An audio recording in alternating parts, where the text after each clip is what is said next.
Holy crap, Bitcoin and crypto is doing this again and tanking, and it's all because of this. US court greenlights sale of $6.5 billion in seized Silk Road Bitcoin. Oh boy. And also a combination of this. The stock markets were closed today.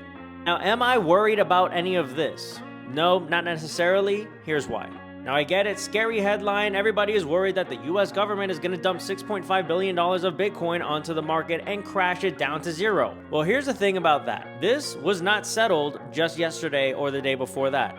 This was settled way back December 30th. And now the rumors and the articles are starting to surface. Now the question is, why is it starting to surface now? The timing of it is really weird with just a couple weeks before Trump gets into office, and obviously he's pro-crypto. He wants to start a US strategic Bitcoin reserve. So could this be somebody trying to sell off that Bitcoin before he gets sworn in?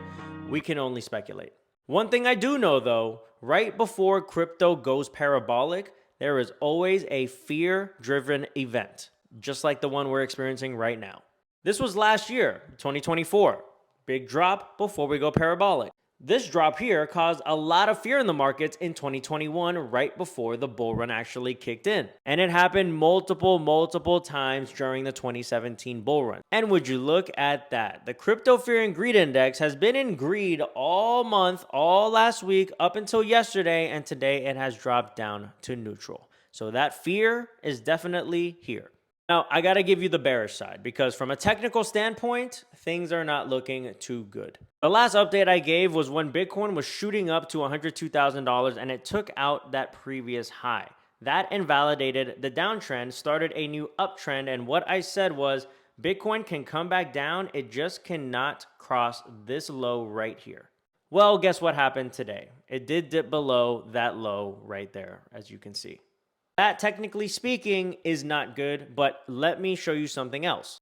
On the left, we have Cardano in 2021, and on the right, we have Bitcoin right now. You can see it is very similar structure, similar head and shoulders patterns. Now, this moment right here is where we are at for Bitcoin. This, for Cardano, was max fear. Everyone had the same thoughts. Everyone saw the same head and shoulders pattern, and everyone thought that this was it. It's over. It's going to zero. But if you would have sold right there, you would have missed out on the alt season that Cardano had in 2021 leading into 2022, where Cardano went parabolic and shot up to $3. Now, my whole point in showing you this is because technical analysis experts and noobs all over social media are saying the same thing. We see this head and shoulders pattern, it's bearish, we're going to zero, we're going down. Well, this is proof